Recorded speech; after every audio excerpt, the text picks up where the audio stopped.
Did you know that dragons are beings of their words? Evil ones will twist what they mean to get ahead. Hi, I'm the Dragon Queen. Merry Christmas.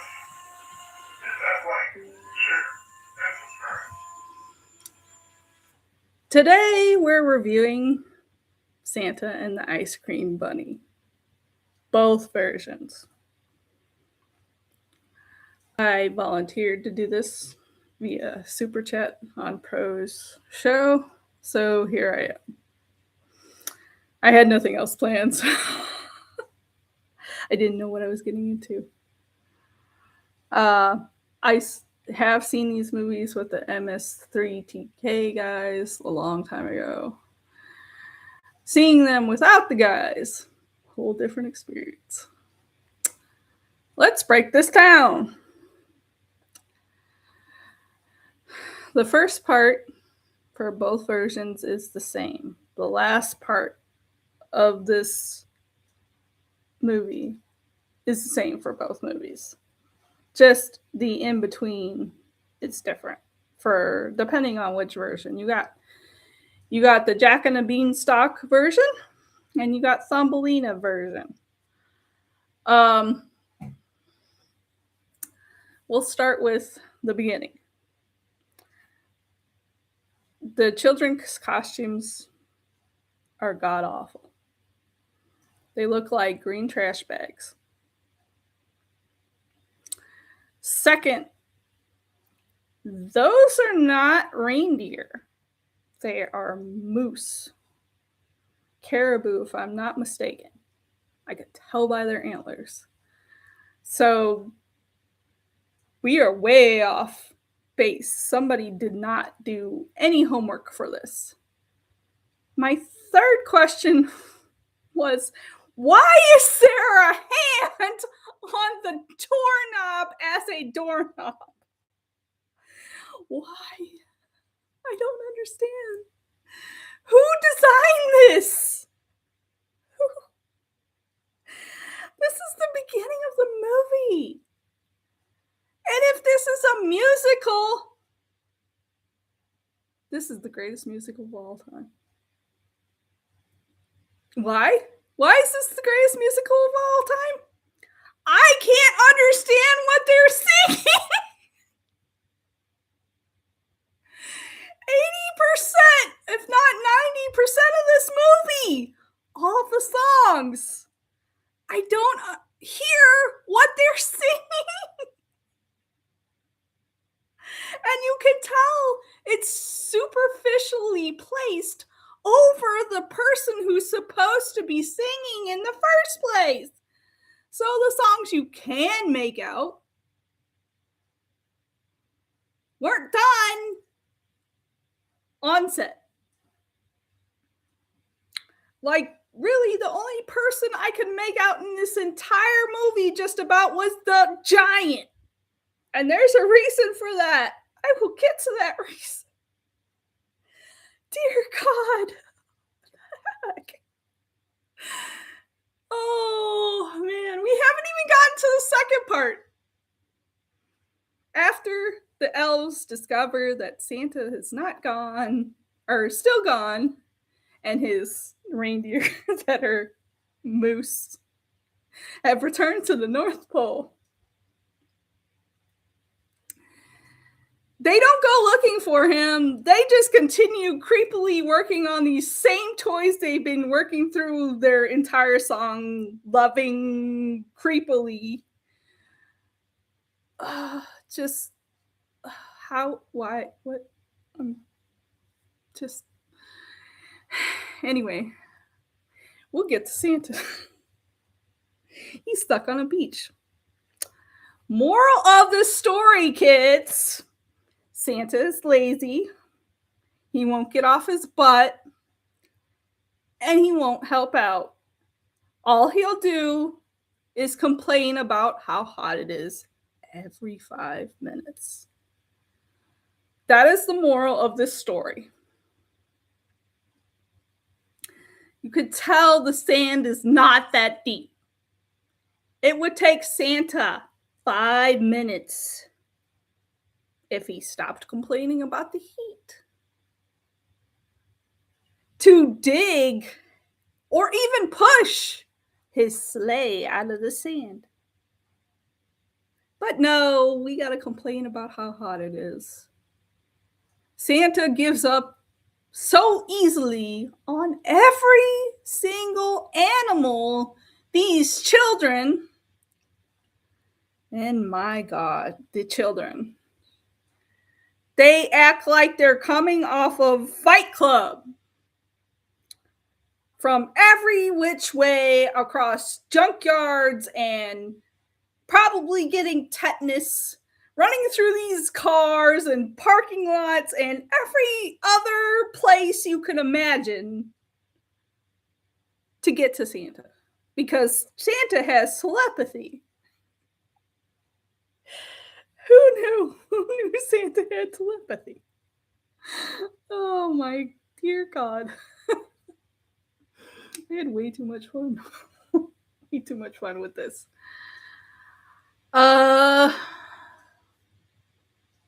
So despite all the animals that kids bring, even one of them has enough intelligence to bring an actual animal that would pull the sled from its current spot in the sand.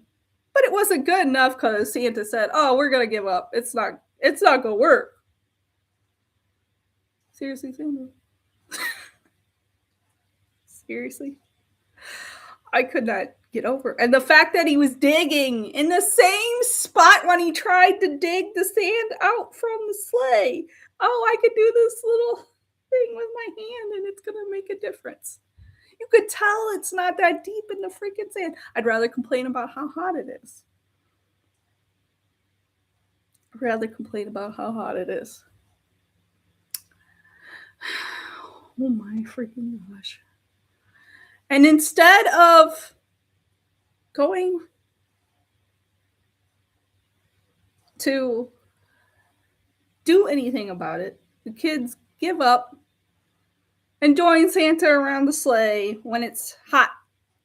We forget about how hot it is. Never mind how bad these costumes are. I mean, they're bad. Santa's costume is really bad. I could tell that the fur isn't even attached around his cufflinks. That's how bad this costume is.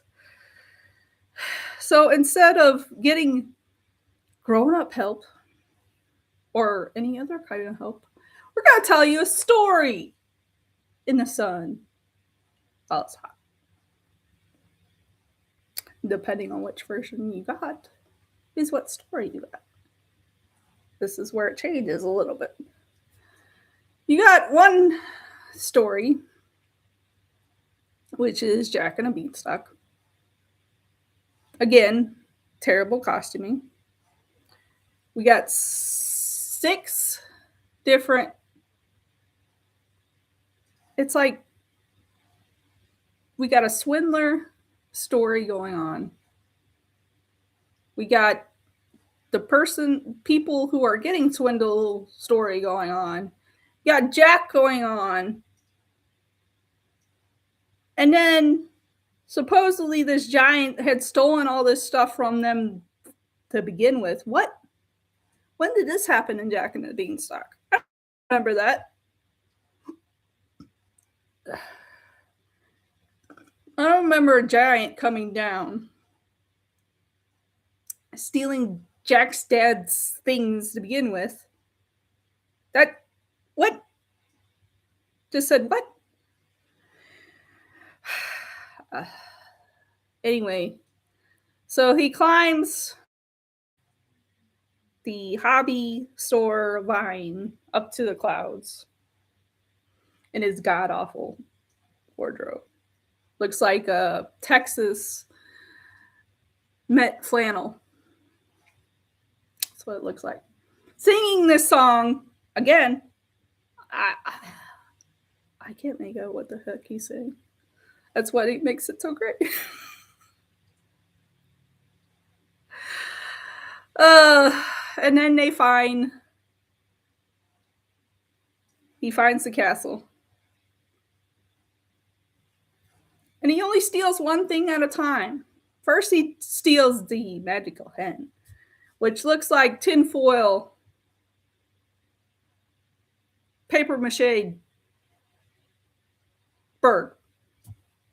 Not even a real bird, it's a tinfoil, paper mache bird. What?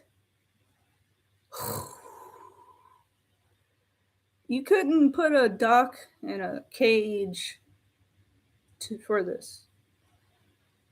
And let's not get started here. Let's get started here. Should say. The giant's chair. Why does it look like a high chair? Why? Is he a big baby or something? And my God. This is why I could understand the giant singing over everybody else's. He is loud. He is loud. He is louder than everybody else. Everybody else. You cannot hear the wife. I don't even know what the heck she's saying. Her costume is god awful.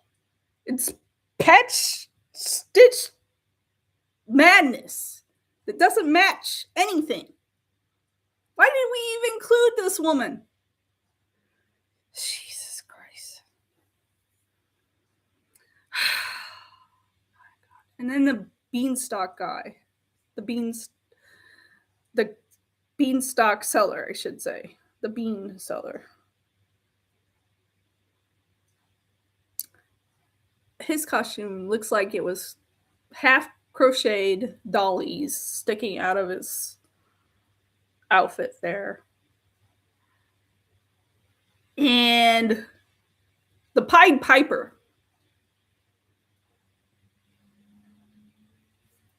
What? Are you kidding me right now? Why do all these costumes look like throw up? They look bad. They look really bad. I can't even. It's just way overblown.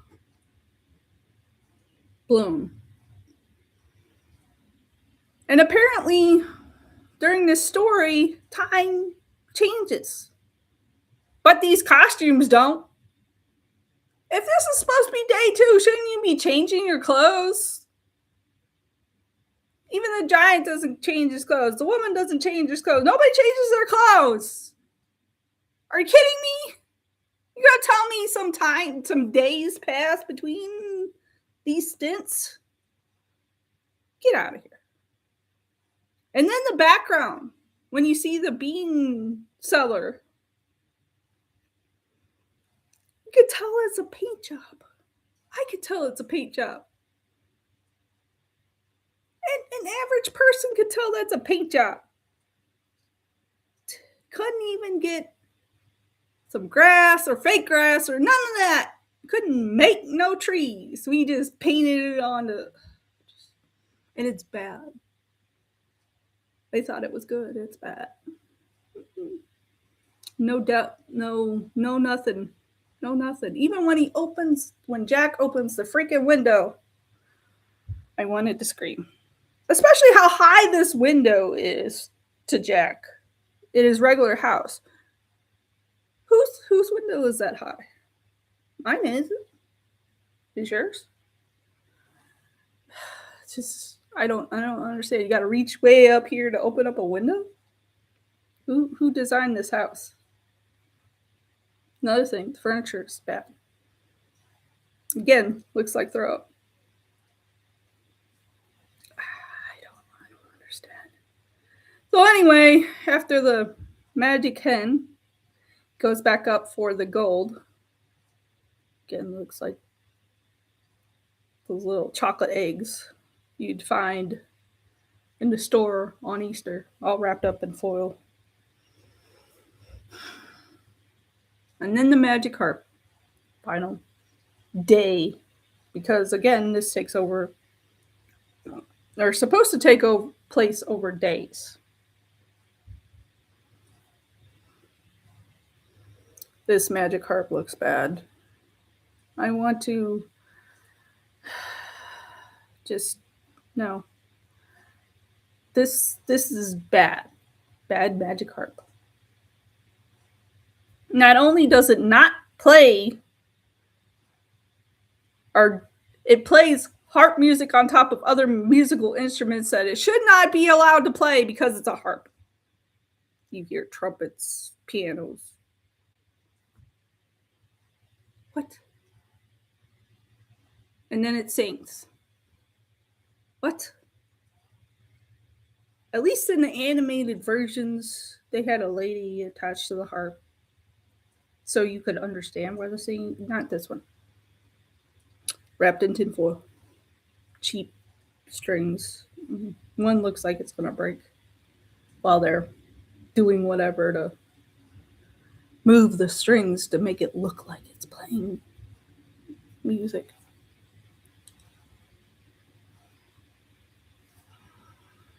Dear gosh. And then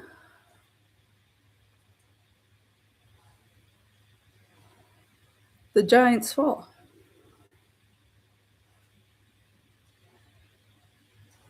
Are you kidding me? The giants fall. He was barely above that really high window. Jack cut down this beanstalk from the ground, and somehow he fell endlessly, it seemed like.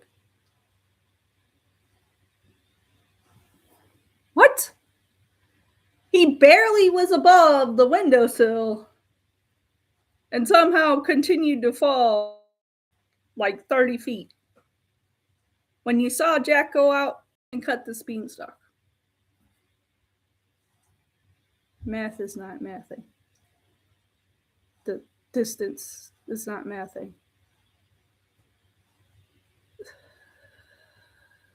Stop it. Stop it. Then we sung about a happy ending. I did understand that. I apologize if you hear dogs. My elder dragon's dog is over because it's the holidays. Anyway, round 2. Again, same beginning. Santa stuck in the sand, trying all these animals. And then we tell the story of Thumbelina. Used to exist in this pirate world thing. Calm down. Calm down. Children, calm down. Calm down. Used to exist in this pirate world amusement park that used to exist in Florida. I have another beef with that one. We'll get to it. So you have this speaker lady telling you the story of Thumbelina over a miniature diorama with some actors. Again, terrible costuming. Painted backdrop. A couple of big mushrooms to make it look like it's oversized. This is what we can expect from Disney and Imagineering these days. Why is it playtime? It's not playtime. No. You don't need to bark. Why don't you guys go outside? Go on. Go outside. Go on. Go outside. Go outside. They're bean bums. Go on. Anyway, so you got a couple of scenes acted out in this area. I guess that Pirate World used to have, like an auditorium.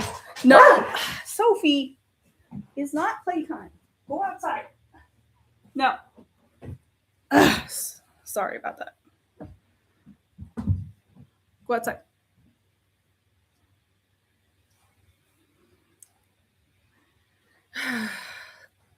Dogs. So they played this out in an auditorium somewhere in Pirate World that used to exist. With this diorama, I guess, that used to exist. And the speaker telling people the story of Thumbelina. This was a part of their world, I guess. I don't know, I never saw a Pirate World before my time. So you have a couple actors in bad suits. Thumbelina singing a couple songs. I could make out a couple of her songs. They're okay. But still, it was terribly filmed, terribly done, terrible costumes, terrible backdrops, and everything else.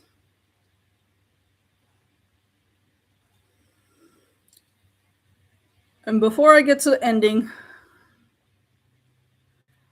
why was Huckleberry Finn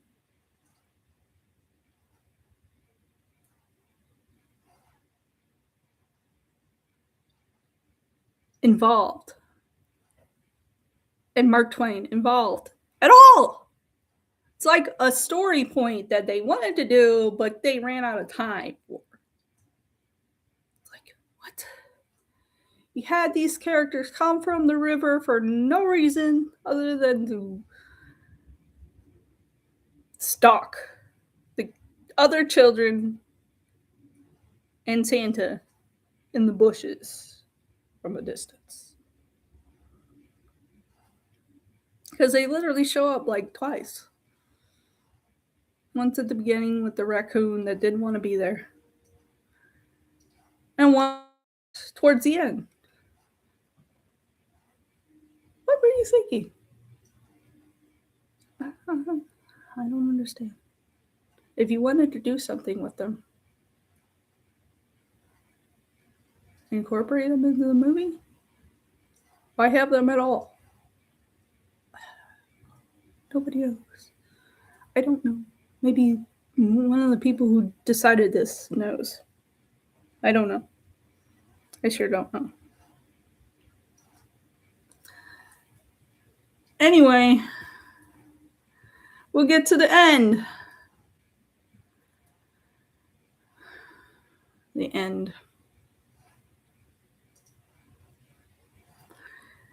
Santa believes that this dog is talking to him, as do the children.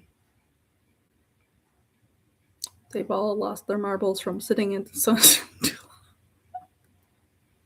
I think they're all suffering from heat stroke at this point.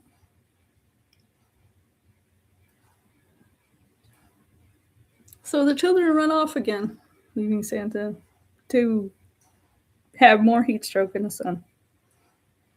It's at this point that Santa decides to start stripping. I could not help laugh at this. He'd rather spend his effort, waste his energy, finally stripping in the sun after an hour or so of being in the hot sun because he is too lazy to get up and just move his sled. I can't. This is comedy gold. Now I know why people make fun of this movie. Really do. Shoot. Anyway, so apparently the children all get this bunny in a fire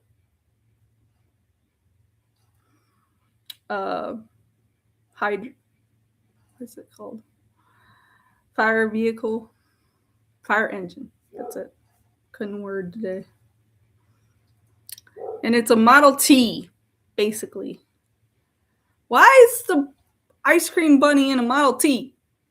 Why isn't he in an ice cream van?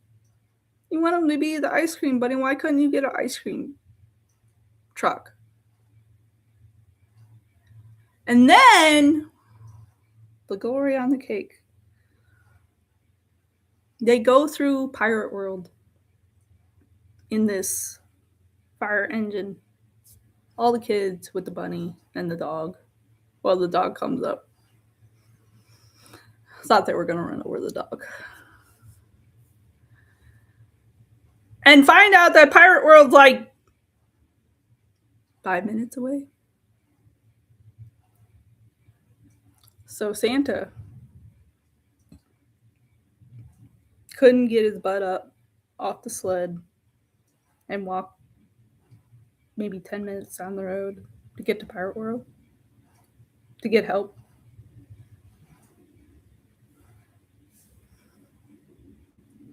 Just.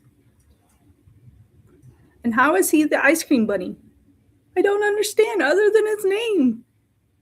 Other than his name. How is he the ice cream bunny? How? He looks just like the Easter bunny.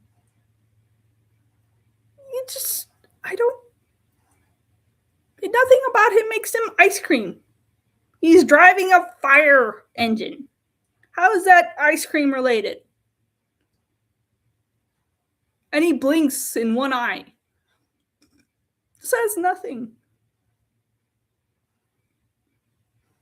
And while the bunny is driving this fire engine, I guess the children are supposed to be singing something, but you can't make out what they're singing because the engine is so loud. The siren is so loud it drowns the children out. You eventually do hear what they're singing.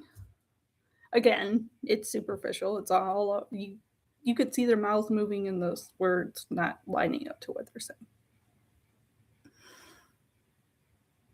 Greatest musical ever. Oh dear gosh. The fact that he gets on the ice cream bunny's fire engine, and you can see the engine at one point. The tires are sinking into the sand, kind of like the sled over there. But the engine can get out. Again, Model T. We're using the old crank system that used to exist once upon a time. You don't know your cars? Look it up. It's how they started the engines. So Santa gets on the sled, or gets on the fire engine with the bunny. And they go back to Pirate World and leave the sled behind.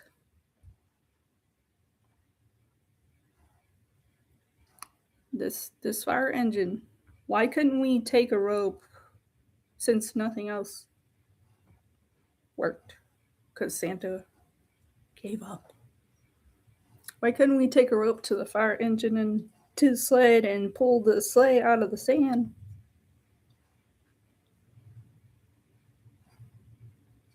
Mm-hmm. The worst offense, however,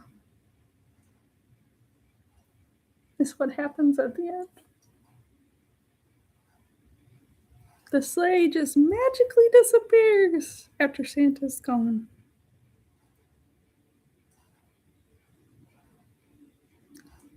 What? How is this a thing? This was an option all along? Santa could just make the sleigh magically disappear? Why couldn't he do this from the beginning? Save us some time and energy from this horrible, horrible movie. Oh, shoot. This was 3 hours, at least. Depending on which version you got. Oh my gosh. This was incredibly painful, but incredibly fun. Like I said, greatest musical ever. because I didn't understand a dang song. I shouldn't feel this way, but I do. uh, gave me some good laughs. Really did. So I have to give this a 3 out of 10. It's better than Sandman Season 2, that's for sure.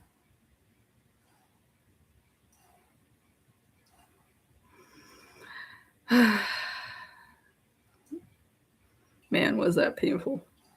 That was worse. At least I got some comedy out of this one.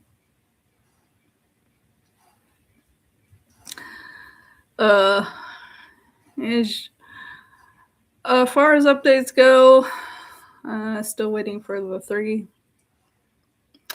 fence gate vent on the furnace. I don't expect them to get done this year. So if they do, I'd be shocked. Totally shocked. But we've had some unseasonably warm weather here. Gonna be 70 tomorrow. 70 on Christmas. It's crazy. As far as next week goes, I don't know. I don't know about live streaming. I may make a video. It may not be a live stream though, just because New Year's Eve was my mother's birthday. She's been gone for 2 years now. She died of ovarian cancer. She fought her hardest though for her grandbabies. So the 2020s have not been kind to me. They really haven't. I mean, it's just been one thing after another after another. Hopefully next year is better. I really don't want to be any more people going to war or even legal war. It's tiring. It's exhausting having to work, come home, deal with legality and everything else. Also trying to fix things. My husband is not very maintenance person. I have the power tools. I have the tools. They're all mine. I'm the maintenance person.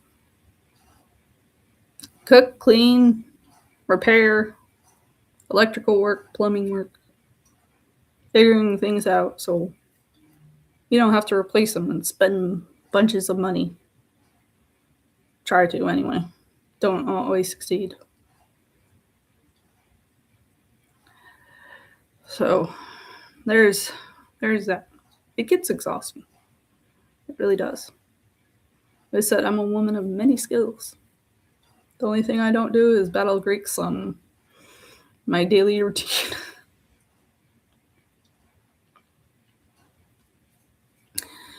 Anyway, I hope you all have a Merry Christmas. I hope the holidays are kind to you. Some of you need some holiday cheer more than I do. I know I did my part and I donated a bunch of stuff this year. Do my annual clean out. I cleaned out a lot and donated a lot. So hopefully people will get what they need, because a lot of people are still not in their homes this year because of the disasters. A lot of people aren't coming back. So whatever your hard time may be, check this movie out. Might bring you some holiday cheer.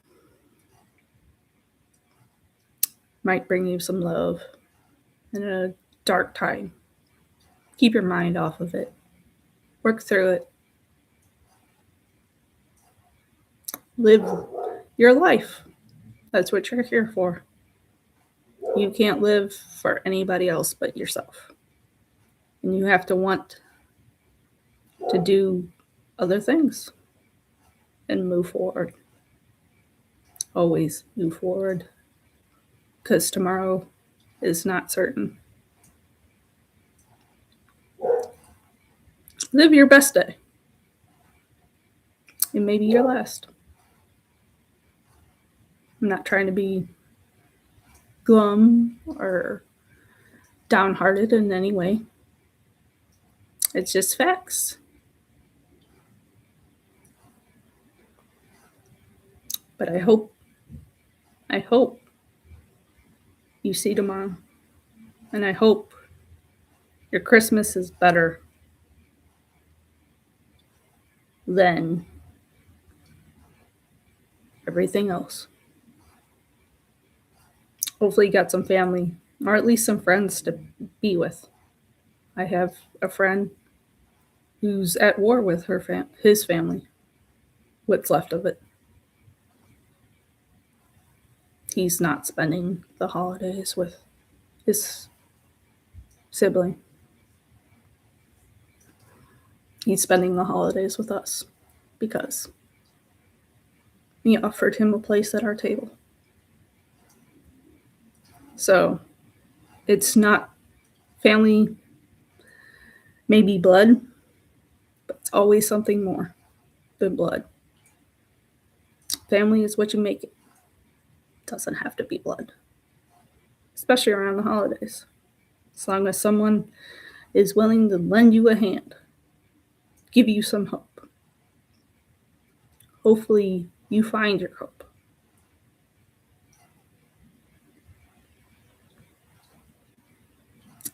Anyway, Merry Christmas. Hopefully, I'll see you next week. If not, I hope you understand. Till next time.